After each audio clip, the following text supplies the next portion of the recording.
الحمد لله والصلاة والسلام على رسول الله أما بعد. باب البزاق يصيب الثوب. قال الإمام النسائي رحمه الله تعالى: أخبرنا علي بن حجر قال حدثنا إسماعيل عن حميد عن أنس أن النبي صلى الله عليه وسلم أخذ طرف ردائه فبصق فيه فرد بعضه على بعض. د منار د اسلامی رادیو قدرمنو عزتمندو اوریدونکو، السلام علیکم ورحمت الله وبرکاته.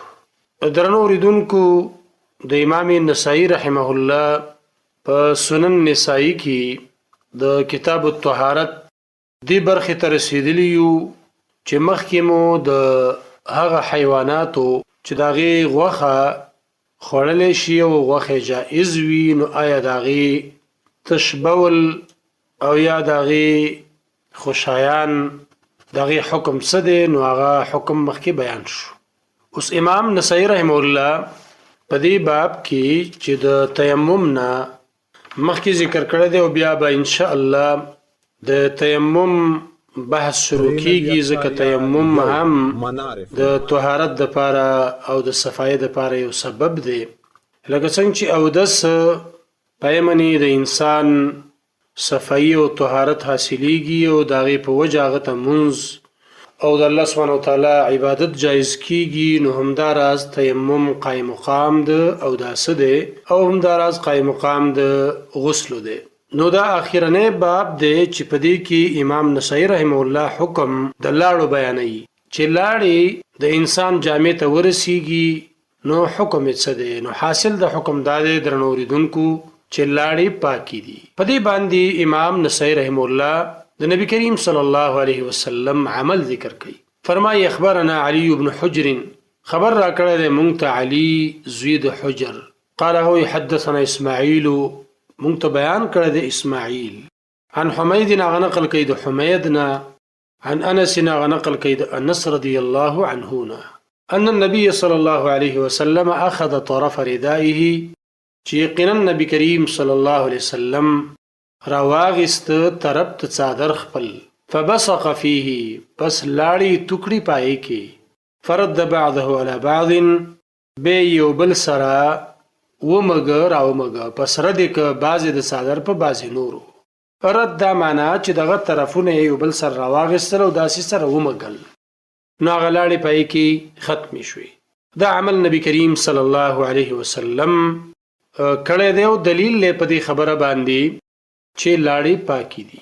یو روایت کې چې رستو امام نسائی رحمه الله هم په دې باب کې نقل کوي او هغې کې به هم دا ثابت شي چې لاړې پاکي دي، البته د توکلو طریقې څه ده. نو د هغه توکلو طریقه به په رستونی حدیث کې چې په دغه حدیث کې د امام نسائی رحمه الله استاذ محمد ابن بشار دی او دا د امام بخاری استاذ هم. اخبرنا محمد بن بشار، امام نسائی وی خبر را کړی مونږ ته محمد زوی د بشار. عن محمد، هغه نقل کوي د محمد نه. قال هغه حدثنا شعبة، مونږ ته بیان کړی د شعبه. قال هغه سمعت القاسم ابن مهران، ما اوریدلی دی د قاسم زوی د مهران نه، يحدث عن ابي رافع، چې هغې حدیث بیانوه د ابو رافع نه، او ابو رافع نقل کوي د ابي هريره رضی الله عنه نه عن النبي صلى الله عليه وسلم قال، او هغه نقل کوي د نبی کریم صلی الله علیه وسلم نه چې فرمایلی دي: اذا صلى احدكم، کله چې لمونځ کوي یو کس له تاسو نه، فلا يبزق بين يديه، نو لاړې دي نتو کې مخې ته، د مانځه په مهال به مخې ته لاړې نتو کې، ولا عن يمينه، او نخي طرف ته، ولكن عن يساره، البته چپ طرف ته ګس طرف ته لاړې توکلی شي، او تحت قدمه، یا د قدم او د خپو د لاندې. والا، او که داسې نه وی، فبزق النبي صلی الله علیه وسلم هكذا في ثوبه، پس نبی علیه السلام لاړې توکړلې همدا شان په خپله جامه کې، ودلکه، او یو بل سره بیا هغه جامه ومګله. نو روایت د نسائی کې مخې ته لاړې توکلونه منع راغلی ده، او په روایت د بخاری کې ورسره د الفاظ زیات دي چې د دې ولې مخې ته لاړې نه توکي.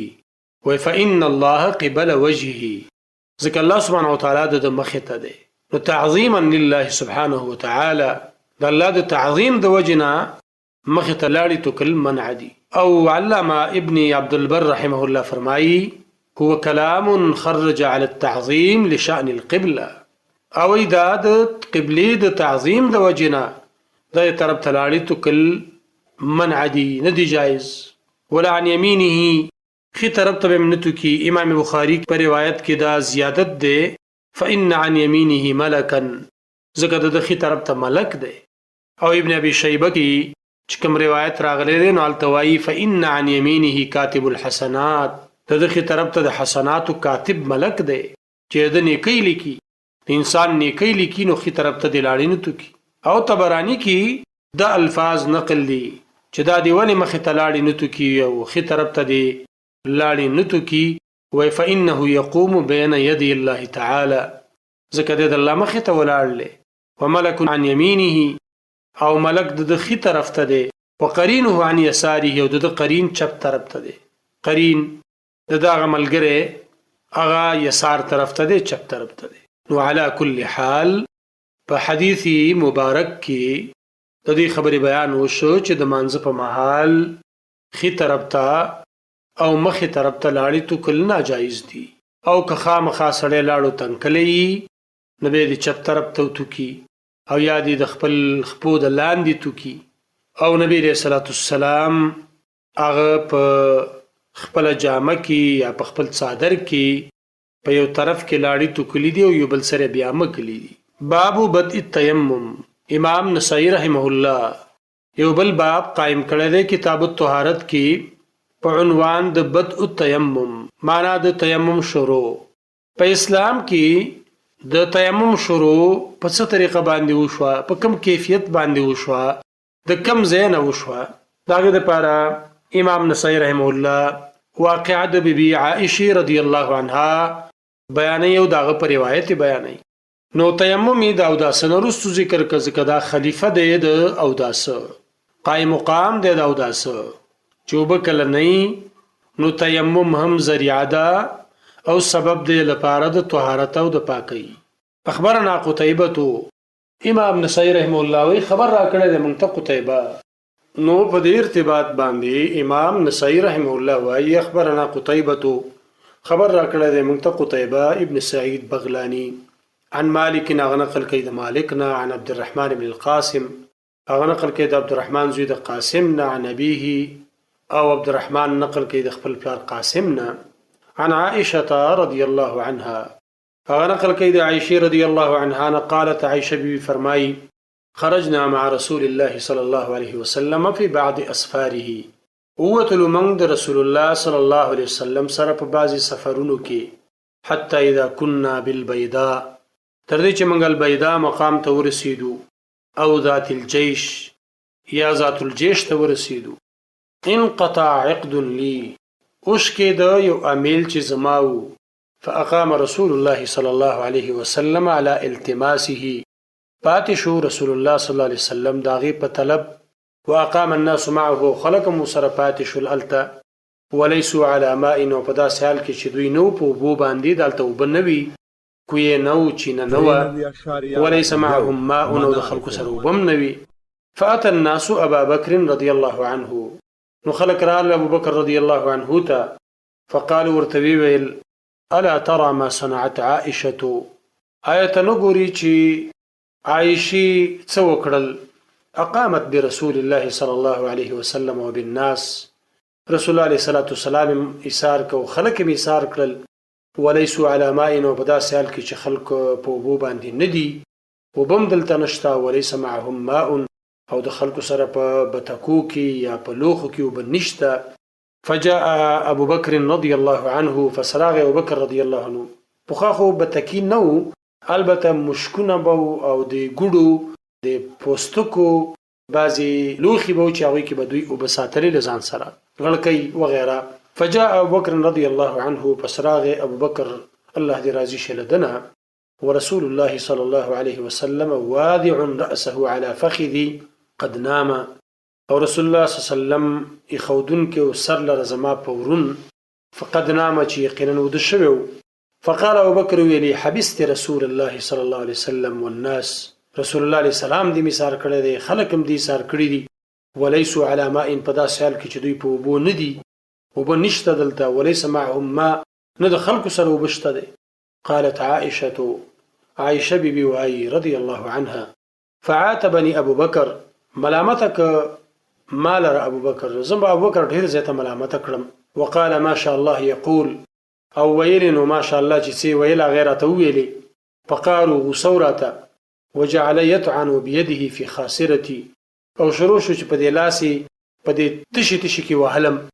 فما منعني من التحرك، نو من نه کمال را د خوځېدونه الا مكان رسول الله صلی الله علیه وسلم على فخذي، مگر دا چې رسول الله علیه السلام زما په ورون باندې ودو او موجود او رسول الله صلی الله علیه وسلم د شوی هم وو. حتى اصبح على غير ماء، تر دې چې نبی کریم صلی الله علیه وسلم سباک بغیر د اوبونه وبنوي. وخت د منظر راغی، صحابه کرام سره وبنشتا، نبی کریم صلی الله علیه وسلم سره وبنشتا. فانزل الله عز وجل آیه التيمم، نو الله سبحانه وتعالى د تیمم آیت نازل ک. فقال اسید بن حضیر، اول اسید بن حضیر رضی الله عنه، ما هي باول برکتکم یا آل ابي بکر، نه دا اولنې برکت ستاسو اې د ابو بکر خاندانه، اې د ابو بکر آل او کورنۍ، دا ستاسو اولنې برکت نه دی.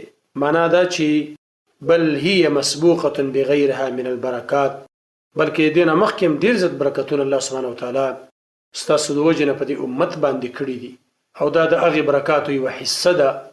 قالت بیبي وایي فبعثنا البعیر الذي كنت عليه، نو موږ راپورته که هغه اوښ چې زه په هغې باندې وم.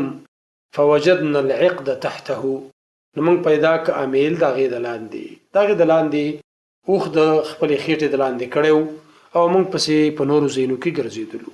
د حدیث دا ساده ترجمه او ساده معنا و چې تاسو درنو اوریدونکو واورېده، خو د دینه د تیمم د شروع او د تیمم د آغاز د پاره امام نسائی رحمه الله عنوان ښودلی دی چې نبی کریم صلی الله علیه وسلم او صحابه کرامو هلته سبا که، د سبا وخت راغی اوبه نه وي، نو د تیمم آیت الله نازل که او تیمم مشروع شو.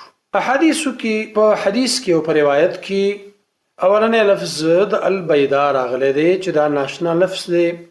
البیدا هغه غونډۍ ته ویل کېږي چې د ذوالحلیفې مخې ته ده د مکې مکرمې په لار کې. ذوالحلیفه میقات دی د مدینې منورې د خلکو، مدینې منورې خلک چې عمرې لځي یا حج لځي، نو ذوالحلیفې نه نیت کوي د حج او د عمرې. او دا البیدا چې دی دا مکی طرف ته په لاره کې یوه غونډۍ ده، د هغې غونډۍ نوم دی. نو راویه د حدیث بیبي عایشه رضی الله عنها دا وایي چې موږ په بیدا کې وو که په ذات الجیش کې وو. نو غالبا دا د عایشه رضی الله عنها له طرفه چې هغه شکمنه ده چې موږ بیدا کې وو که په ذات الجیش کې وو. ذات الجیش هم د مدینې منورې نه او د عقیق په طرف کې واقع دی، او د دې او د عقیق په مابین کې څه لږه فاصله ده د یو برید په اندازه باندې. برید تقریبا 9 میله اندازې ته برید ویل کېږي. عقد القلاده امیل ته ویل کېږي. او لی یا لام د اختصاص د پاره دی چې دا د عایشې بیبي خپل وو، او بعضې اهل علم وایي چې نه دا لی په معنا د معي سره دی، ما سره و. ولی ځکه بعضې محدثین وایي دا د اسما بیبي وو، د هغه نه په استعاره باندې او سوال باندې راغستلی و. زنانه خپل مابین کې دا کار کوي. یو بل نه کله کله چې بعضې مراسمو کې شمولیت کوي، بعضې ځایونو ته ځي، نو د یو بل نه مطالبه کوي چې خورې دا جامې دې راکه، یا دې دا څادري راکه، پړونی دې راکه. نو د یو بل نه په استعاره باندې په بعضې مراسمو کې د شمولیت دپاره امیله مړي، بنګړي مړي، یو شی او بل شی وړي.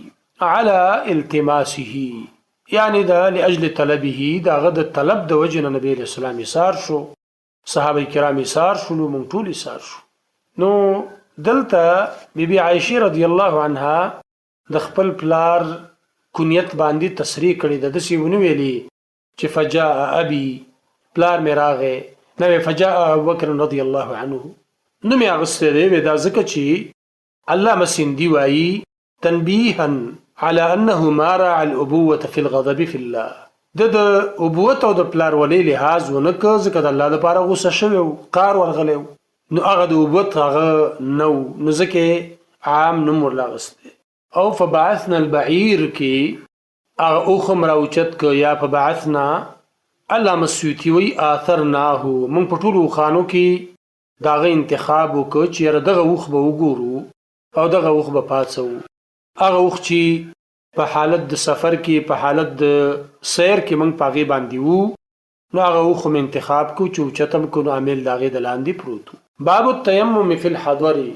امام نسائی رحمه الله باب قائم کړی دی او په دې باب کې امام نسائی رحمه الله د دې خبرې وضاحت کوي چې تیمم یوازې دا نه دی چې دا قائم مقام دا او دا سده په سفر کې بلکې دا په حضر کې هم قائم مقام دا او دا سده کې دی شي چې کله وبني او د تیمم په سفر د پاره امام نسائی رحمه الله بل باب قائم کړی دی فرمایي اخبرنا الربيع بن سليمان خبر را کړی دی مونږ ته ربيع زوی د سليمان قال غوي حدثنا شعيب بن الليث بیان کړی دی مونږ ته شعيب زوی د لیث عن ابي یا نقل کې د پلارنا عن جعفر بن ربيعه او نقل کې د جعفر زوی د ربيعه عن عبد الرحمن بن هرمز او نقل کې د عبد الرحمن زوی د هرمزنا عن عمير او نقل کې د عميرنا مولى ابن عباس چې هغه د ابن عباس مولا او غلام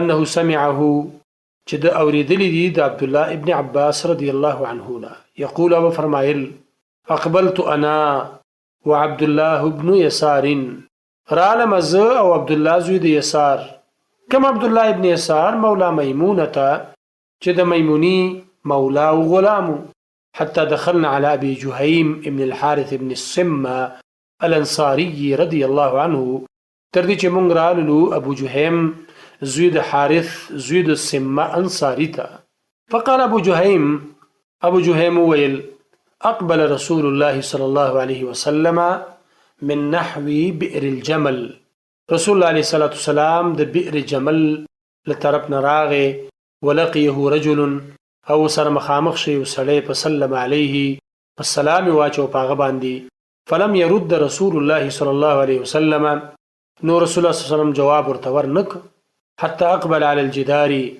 تردي چې متوجه ش نبی رسول الله والسلام دیوال ته فمسح بوجهه ويديه او به مسك په اغلاس باندې خپل مخ او دواړه لاسونه ثم رد عليه السلام بیا نبی رسول الله هغه ته سلام واپس کو د سلام جواب ورک نو امام نسائی رحمه الله د حدیث نه استدلال کړی دی چې نبی کریم صلی الله علیه وسلم په حضر کې تیمم وهل دي اگر چې علامه سیندی رحمه الله وی چې بعضی احناف علماو د دې حدیث نه یو ناشنا استدلال کړی دی وغدا دی چې دا حدیث او د دې امثال په دې کې مشروعیت ته د تیمم سره د قدرت نه په اوبو باندې په هغه او داس کې چې هغه مندوب وي واجب نه لکه سلام د پاره او د سوس واجب نه دی نو د سلام د غستو د پاره او د مستحب دی نو که چیرته د یو سړي قدرت په اوبو باندې هم وي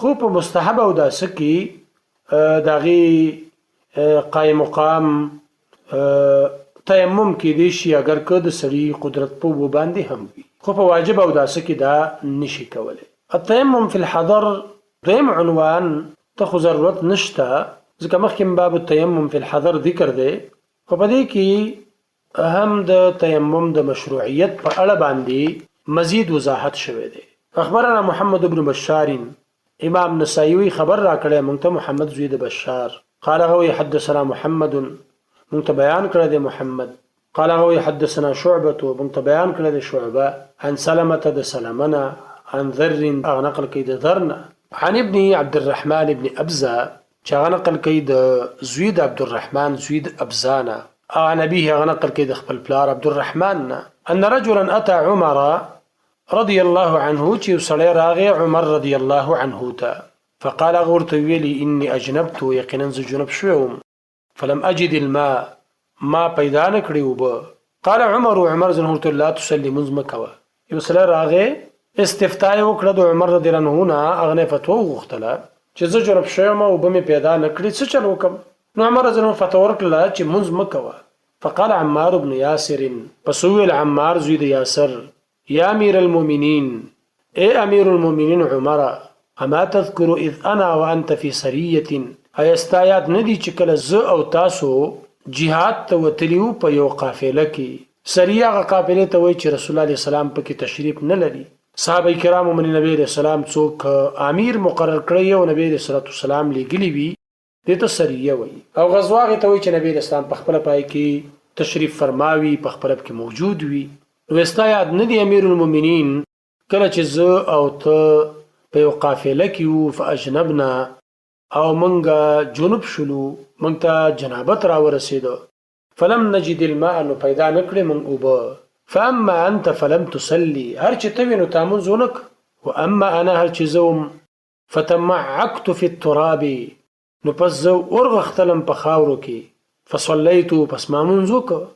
فاتينا النبي صلى الله عليه وسلم، پس من بیا رالو نبی علیہ الصلوۃ والسلام ته. فذكرنا ذلك له، من ورته دا خبره ذکر کړله چې یا رسول الله مون خود کار وکړ. فقال نبی کریم صلی الله علیه وسلم فرمایل انما كان يكفيك، یقینا دی چې بس کیږي ستا دپاره، کافي کیږي ستا دپاره. فضرب النبي صلی الله علیه وسلم يديه الى الارض، پس نبی علیہ السلام خپل لاسونه ځمکه باندې ووهل. ثم نفخ فيهما، بیا پای کې پوکې وکړه، هغه خاورې ته پوکړې. ثم مسح بهما وجهه، او بیا نبی کریم صلی الله علیه وسلم په هغې لاسونو باندې خپل مخ مسح کړ. وکفیه، او دواړه ورغوي مسح کړل. وکفیه، نو نبی علیہ السلام موږ ته ویل چې تاسو دپاره دا کافي کیږي، په خاورو کې رغښتلو ته ضرورت نشته، هم دومره کفایت کوي چې تاسو تیمم وکئ. نو حدیث کې دا ده چې لکه څنګه چې تیمم قایم مقام د اوداسه دی، نو تیمم قایم مقام د غسل هم دی. او دا نه ده چې تیمم د اوداسه قایم مقام کیفیت به جدا وي، او د غسلو د قایم مقام چې کوم تیمم دی دغه کیفیت به جدا وي. نه، تیمم هم دغه څومره کیفیتونه چې په حدیث کې نقل دي دغه کیفیت ته کفایت کوي، او دا قایم مقام ګرځي د اوداسه هم او د غسل هم. انما كان يكفي، دغه کفایت کوي چې سړی تیمم وکړي. وسلمتو شک، خو سلمه شک کړی دی په دې کې چې لا يدري فيه الى المرفقين، او ما ته پته نشته دی چې نبی علیہ الصلوۃ والسلام دا لاسونه چې مسکول نو دی تر څنګلو پوري او الى الکفین او کورغو پوري، دا پته ماته نشته. سلامه وایي چې نبی علیہ الصلوۃ والسلام لاسونه مسح کړل دا یو مګل په تیمم کې، نو دا د څنګلو پوري او کنا د ورغو پوري. فقال عمر، کله چې عمار رضی الله عنه امیر المؤمنین ته دا حدیث بیان ک او دا واقع ورته را یاد کړه چې امیر المؤمنین تا نه خیر دي، خو واقع داسې ده. فقال عمر رضی الله عنه فرمایل نولیک ما تولیت، من در سپارو تا ته هغه څه چې تا ځان همغې طرف ته اړولی دی. معنا دا ده جعلناک والیا علی ما تصدیت علیه من التبلیغ والفتوى بما تعلم، بس کم فتوی د پاره چې تا ځان وړاندې کړی دی، بس منګ ته د دې فتوی واک اختیارم تعالی در کړی دی. کانه اراد انه ما يتذكر، شارحین وایي چې عمر رضی الله عنه داسې اراده وه چې د خبره یاده نه ده، د حادثه واقع یاده نه ده، نو چې یاده نه ده نو فلیس له ان یفتي به، نو دله نه دي جایز چې دی په دې باندې فتوا ورکړي. لکن لك یا عمار ان تفتي بذلك، خو عمار ستا حق جوړیږي چې ته په دې باندې فتوا ورکړي، ځکه ستا د حادثه د واقعه یاده ده، دا دې یاده ده. هم د دې روایت یو بله حصه امام نسائی رحمه الله نقل کوي، فرمایي اخبرنا محمد بن عبید بن محمد، خبر را کړی موږ ته محمد زوی د عبید زوی د محمد. قال هغه حدثنا ابو الاحوص، بیان کړی دی موږ ته ابو الاحوص عن ابي اسحاق، هغه نقل کوي د ابو اسحاق نه، عن ناجیه بن خفاف، هغه نقل کوي د ناجیه زوی د خفاف نه، عن عمار بن یاسر، هغه نقل کوي د عمار زوی د یاسر نه. قال هغه اجنبت وانا في الابل، اجنبت ز جنوب شم وانا في الابل، او زوم په خانو کې. فلم اجد ماء، نو پیدا مې نه کړې اوبه. فتمعکت فی التراب تمعک الدابه، نو زه ورغختلم په خاورو کې په شان د رغختلو د حیوان. لکه بعضې حیوانات د مستۍ نه یا د بعضې ضرورتونو د وجې نه په خاورو کې رغړي رارغړي داسې مستی کوي. فاتیت رسول الله صلی الله علیه وسلم، پس رالم زه رسول الله صلی الله علیه وسلم ته. فاخبرته بذلك، ما نبی کریم صلی الله علیه وسلم په دې خبره منې خبر که. فقال نبی کریم صلی الله علیه وسلم فرمایل انما كان يجزيك من ذلك التيمم، یقینا ستا دپاره کافي کیږي من ذلك د دې په بدله کې تیمم. ضرورت د دې نشته دی چې ته دې په خاورو کې د حیواناتو په شان غړي او ټول بدن دې په خاورو کې سپیره کړي، دې ته ضرورت نشته، بلکې تیمم د دې په ځای باندې کفایت کوي. تیمم کفایت کوي. نو د دواړو روایاتو سره پوره وضاحت شو چې نبی کریم صلی الله علیه وسلم بعضې صحابه کرامو ته د تیمم کیفیت نو معلوم، دا ورته پته نه وه چې تیمم قایم مقام د غسلو دی، تیمم قایم مقام دا او دا څه دی. نو په دې احادیثو سره د دغې خبرو وضاحت وشو، هم د تیمم کیفیت صحابه کرامو ته واضح شو او هم ورته دا واضح شوله چې تیمم قایم مقام د او دا څه هم دی او قایم مقام د غسلو هم دی. باب التیمم فی السفر، باب دی په بیان د تیمم په سفر کې. تیمم لکه څنګه چې په حضر کې جایز دی او همدارنګ په سفر کې جایز دی. حاصل دا دی چې اوبه نه نو د اوبو نه وروستو قایم مقام د اوبو چې دی هغه خاوره ده، پاکه خاوره. په پاکه خاوره باندې د تیمم کیفیت قایم مقام ده او داسې دی او بیا په دې تیمم باندې منځ جائز دی. اخبرني محمد بن يحيى بن عبد الله، امام نسائی وی ما ته خبر را کړی دی محمد زوی د یحیی زوی د عبد الله. قال هغه حدثنا يعقوب بن ابراهيم، مونږ ته بیان کړی دی یعقوب زوی د ابراهیم. قال هغه حدثنا ابي، مونږ ته بیان کړی دی زما پلار ابراهیم. عن صالح، او هغه نقل کوي د صالح نه. عن ابن شهاب، نقل کوي د ابن شهاب نه. قال ابن شهاب وایي حدثني عبيد الله بن عبد الله بن عتبه، ما ته بیان کړی دی عبید الله زوی د عبد الله زوی د عتبه. عن ابن عباس، هغه نقل کوي د عبد الله ابن عباس نه. عن عمار، هغه نقل کوي د عمار رضی الله عنه نه. قال عمار وایي عرس رسول الله صلی الله علیه وسلم بأولات الجيش، نبی کریم صلی الله علیه وسلم پړاو واړو د شپې په آخره حصہ کې بأولات الجيش، په اولات الجيش کې یا په ذات الجيش کې. صحابه کرام ورسره دي، ملګري ورسره دي، مزل وکړه خو د شپې په آخره حصہ کې پړاو واړو. ومعه عائشه زوجته، او داغه سره داغه بیبي عائشه رضی الله عنها موجوده و. فانقطع عقدها من جزع الزفار، پس اوشلې د داغه امیل چې هغه جوړ و د جزع زفار نه. جزع زفار علامه سندي وایي خرز یمانی، یمانی مشکونو نه جوړو. او علامه سیوطي وایي چې جزع څه ته ویل؟ خرز الیمانی، یمانی مشکونو ته ویل کېږي. او زفار مدینه بالیمن، دا په یمن کې د یو خاریي نوم دی او دا میلونه بالته جوړېدل نو نسبت ماغې ته کېږي. مدینه بسواحل الیمن، دا یو خاریه ده د یمن په سواحلو کې. فحبس الناس ابتغاء عقدها، نو خلق ایثار کړی شو د وجې د طلب د دغه امیل نه، ذالک چې دغه دی. حتی اضاء الفجر، تر دې چې رڼا وکړه سبا. وليس مع الناس ماء، او نوې د خلکو سره اوبه. دا عمره حدیث دی، خو د دې حدیث راوي عمار رضی الله عنه دی. عمار رضی الله عنه دغه واقعه په خپل الفاظو بیانوي او مخکې روایت چې تیر شو نو هغه د عائشه رضی الله عنها په الفاظو باندې. فتغيظ عليها ابو بکر، پس قار شو غصه شو په بیبي عائشه باندې ابو بکر رضی الله عنه. فقال ورته ویلي حبست الناس، تا خلک ایثار کړي دي. وليس معهم ماء، او داوی سره اوبه نشته. فانزل الله عز وجل رخصة التيمم بالصعيد، نو الله سبحانه وتعالى د تیمم رخصت نازل ک بالصعيد په پاکه خاوره. فقال دا وایي فقام المسلمون، پاسد المسلمانان مع رسول الله صلى الله عليه وسلم، د رسول الله صلى الله عليه وسلم سره.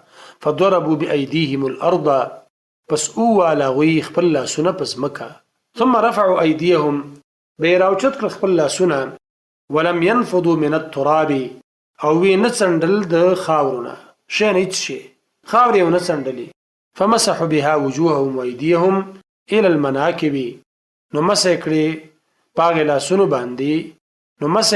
لاسونو باندې خپل مخونه خپل لاسونه الى المناكب تر وګو پوري ومن بطون ايديهم الى الاباط د لاسونو د لاندې طرفنا الى الاباط تر خرګو پوري نو دې روایت کې دا عمر الله چې د تیمم یو کیفیت دا دی چې لاسونو مسح کی تر خرګو پوري او پر روایت د بخاری کې کفین راغلي دي کفین چې صرف ورغوي نبی کریم صلی الله علیه وسلم مسح کړی دي او مخکې روایت کې چې سلامه شک کړی دی چې پته نشته ماته چې نبی کریم صلی الله علیه وسلم لاسونه مسح کړل آیا تر څنګلو پوري او کنا د ورغو پوري نو دا پته راته نشته من بطون ايديهم الى الاباط علامه سیندی رحمه الله وی وهذا اما لانه كان مشروعا كذلك یا همدغه شان مشروعیت همدغه شان او یا منسوخ شوی دي یا صحابه خپل اجتهاد کړی دی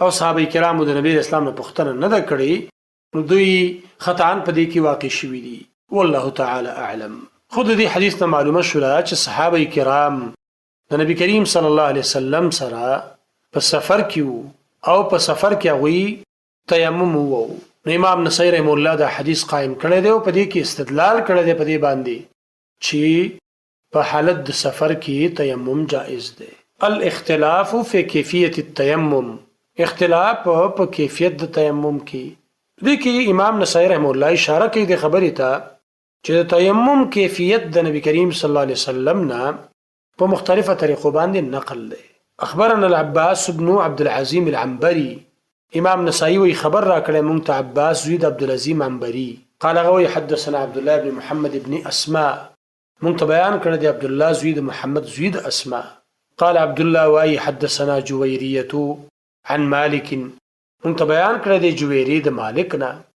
عن الزهري او نقل کوي د زهري نه زهري نقل کوي د عبید الله زوی عبد الله ابن عتبه انه اخبره عن ابيه چې د خبر ورکړی د پلار نه او پلار خبر ورکړی دی عن عمار بن ياسر د عمار بن ياسر رضي الله عنه قال عمار واي تيممنا مع رسول الله صلى الله عليه وسلم بالتراب تيمم هو هذا رسول الله صلى الله عليه وسلم سره په خاوره فمسحنا في وجوهنا وايدينا الى المناكب نو موږ مسح وکړه په مخونو او په لاسونو الى المناكب تر وګو پورې لاسونه مسح کړل نو د عمار بن ياسر رضی الله عنه د روایت نه هم دا معلومیږي چې په تیمم په کیفیت کې اختلاف شته دی ځکه بعضی روایتو کې کفین راغلي دي او بعضی روایتو کې مناکب راغلي دي نوع آخر من التيمم والنفخ في اليدين یو بل قسم تیمم اوس امام نسائی مونږ ته بیانوي او په لاسونو کې پوکې کول یعنی دا جائز دي ځکه مخکې حدیث نه معلومه شوه چې صحابه کرامو لاسونه په مځکه وهلي دي او به پوکلي نه دي پوکې پکې نه دی کړی څنډلي نه دي خو دې روایت کې داسې معلومیږي چې په لاس کې پوکې جائز دی چې هغه ډېره زیاته دوړه هغه وڅنډلی شي اخبرنا محمد بن بشار خبر را کړی دی مونږ ته محمد زوی د بشار قال غواي حدثنا عبد الرحمن مونږ ته بیان کړی دی عبد الرحمن قال غوي حدثنا سفيان بیان کړی دی مونږ ته سفيان عن سلمة د سلمنا عن ابي مالك نقل كيد ابو مالكنا وعن عبد الله بن عبد الرحمن بن ابزا او نقل كيد عبد الله زيد عبد الرحمن زيد ابزانا عن عبد الرحمن بن ابزا او نقل كيد عبد الرحمن زيد ابزانا عبد الله د خپل پلار عبد الرحمن ابن ابزانا نقل كي قال چا ویلی دي كنا عند عمر رضي الله عنه ومن عمر رضي الله عنه سره فاتاه رجل بسراغ ورته وسړی فقال ويل يا أمير المؤمنين اے امیر المؤمنین ربما نمكث الشهر والشهرين ډیر کله چې موږ یو میاشت می ساریګو دو میاشتې می ساریګو ولا نجد الماء وبنشو پیدا کوله وبني فقال عمر رضي الله عنه فرمایل اما انا هر چې زیم فاذا لم اجد الماء کله چې زوب پیدا نکم لم اكن لاصلي حتى اجد الماء نو زه خو مونږ نکوم تر څو چې مې وبنۍ پیدا کړي، مونږ نکوم تر څو چې مې و پیدا کړي نه تر هغې پورې مونږ نکوم. فقال عمار بن یاسر، پس وویل عمار زوی د یاسر، اتذکر یا امیر المؤمنین، آیا ستا په یاد نه دی امیر المؤمنین حيث كنت بمكان كذا وكذا، کله چې ته په پلان کې ځای کې وي، ونحن نرعى الابل، او موږ چې دینو خان سرول، فتعلم پستا ته پته ده ان اجنبنا چې موږ جنوب شولو. قال نعم، دوتل او زما خرایات شو. یعنی د عمر رضی الله عنه دا واقعه روا او دا واقعه وت عمار ابن یاسر وریاد کړه. نو ورته وایي اما انا فتمرغت في التراب، هر جزوما نو زور غختلم في التراب په خاورو کې. فاتينا النبي صلى الله عليه وسلم، پس رالو موږ نبی علیہ الصلوۃ والسلام ته، فضحك نو وی خندل. موږ چې ته دا واقع بیان کړو نبی اسلام وخندل. فقال نو فرمایل ان كان الصعيد لكافيك، اگر چې دغه خاوره چې کوم و دغه میدان چې وو دغه خاوره کافی و تعالی. وضرب بكفيه للارض، او وی وهل دوانه ورغوي زمکه ته. ثم نفخ فيهما، به پوکې وکپای کی حضرت خاورې ته په پوکی باندې وسندلې. ثم مسح وجهه، به مسح وکړه په مخ، وبعد ذراعيه، او بازي څنګلې. فقال عمر رضی الله عنه فرمایل اتق الله يا عمار، الله نبی ریګه اے عمار.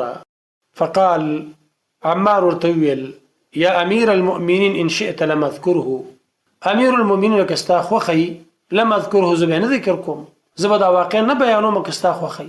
قال لا، عمر رضی الله عنه نه، زما مقصد دا نه دی چې ته دا واقع ما بیانوه، دا حدیث ما بیانوه، دغه حکم ما بیانوه، ولكن نوليك من ذلك ما توليت، بلکې موږ در سپارو تا ته لدی خبرې نه هغه چې تا او خپل ځان ورلاندې کړی دی چې هغه فتوا ده په دې مسله کې. د دې فتوی مسؤلیت به په غاړه باندې اخلي، نو د فتوی د مسؤلیت په غاړه باندې اخستلو باره کې ته چې د الله نه ویریږه او فتوا به په همدغه طریقه باندې ته ورکې. عمر رضی الله عنه چې هغه ته دا خبره ذکر کوله، نو وجه دا و شارحین وایي وانما لم يذكره فجوز عليه الوهم وعن نفسه النسيان.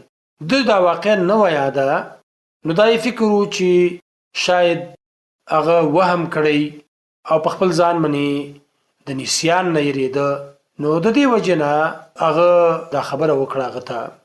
او ان شئت دې کې شاید د عمر رضی الله عنه نظر دا وکأنه رأى ان اصل التبلیغ قد حصل منه، چې دا ګمان وکړي چې تبلیغ اصل موضوع دنه حاصله شوه او زیادت د تبلیغ هغه په دمنې واجب نه دی، نو فیجوز له ترکه، ته دا جایز دی چې دا پریک دی هم اگر که عمر رضی الله عنه په دې کې مصلحت کړو. په دې حدیث کې اهل علم وايي يفيد ان الاستيعاب الى الذراع غیر مشروط فی التیمم، چې دا د لاسونو مسح کول تر څنګلو پورې دا شرط ندی په تیمم کې، شرط ندی په تیمم کې. ځکه دلته وايي وضرب بكفيه الى الارض ثم نفخ فيهما ثم مسح وجهه وبعد ذراعيه، نو دا تر څنګلو پورې یا تر وګو پورې دا شرط ندی.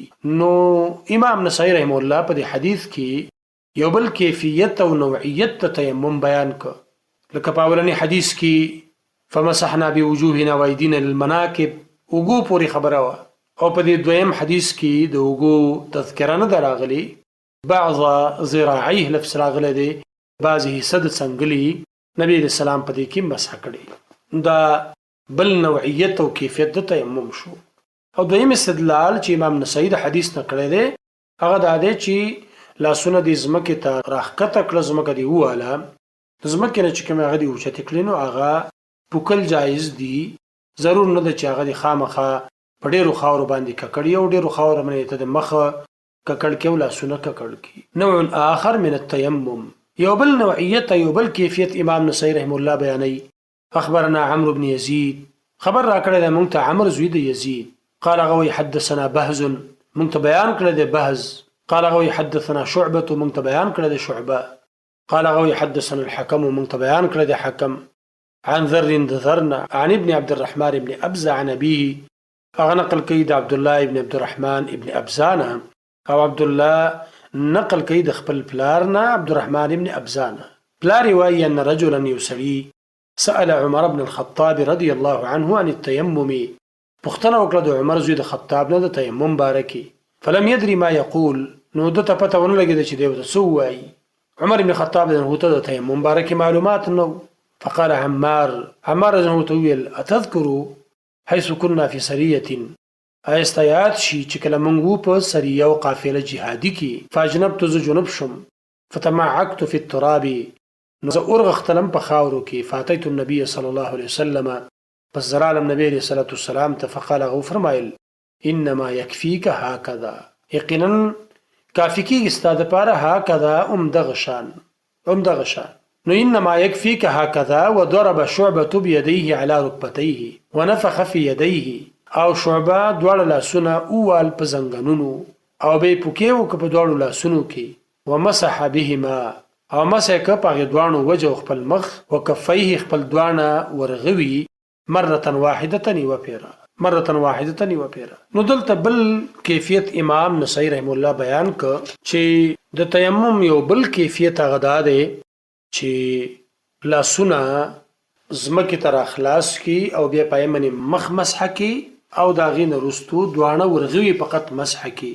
نو په اولنی حدیث کې د لاسونو مسح تر اوږو پورې. دویم کیفیت هغه د لاسونو مسح و د بعضې څنګل او په دې کې د دواړو ورغو مسح ده، د ذراعینو مسح کې هم نشته. دا درې کیفیتونه تقریبا د تیمم بیان شو، او ان شاء الله په را روانو خپرونو کې به د کیفیت د تیمم بل هم بیان شي، او نور تقریبا احکام متعلقه په تیمم پسې چې څومره احکام متعلق دي دا احکام به د احادیثو کې بیانېږي ان شاء الله. على كل حال درنو اوریدونکو، په ننني درس کې تاسو درې کیفیتونه او طریقې د تیمم زده کړي چې لاس په ځمکه باندې وهل، بیا دغه لاس نه دوړې څه نه څه څنډل هم جایز دي، او که وې نه څنډې نو هم جایز دي، او بیا پای باندې د مخ مسح اول او بیا د لاسونو مسح دویم. نو یو کیفیت دا شو چې د لاسونو مسح تر اوږو پورې یا تخرګو پورې، او لاسونو مسح تر بعضی څنګل پورې، او د لاسونو مسح صرف ورغو پورې چې ورغوي پې مسح کې. دا مسائل بیان شو د تیمم مشروعیت په سفر کې، د تیمم مشروعیت په حضر کې، او تیمم څنګه مشروع شو، په کوم کیفیت باندې الله سبحانه وتعالی موږ او تاسو ته دا حکم راک او دا حکم نازل ک. دا ټول بیان شو. الله دې موږ او تاسو ته د عمل کولو توفیق راکړي. اقول قولي هذا استغفر الله لي ولكم ولسائر المؤمنين. درې نوي یو څپه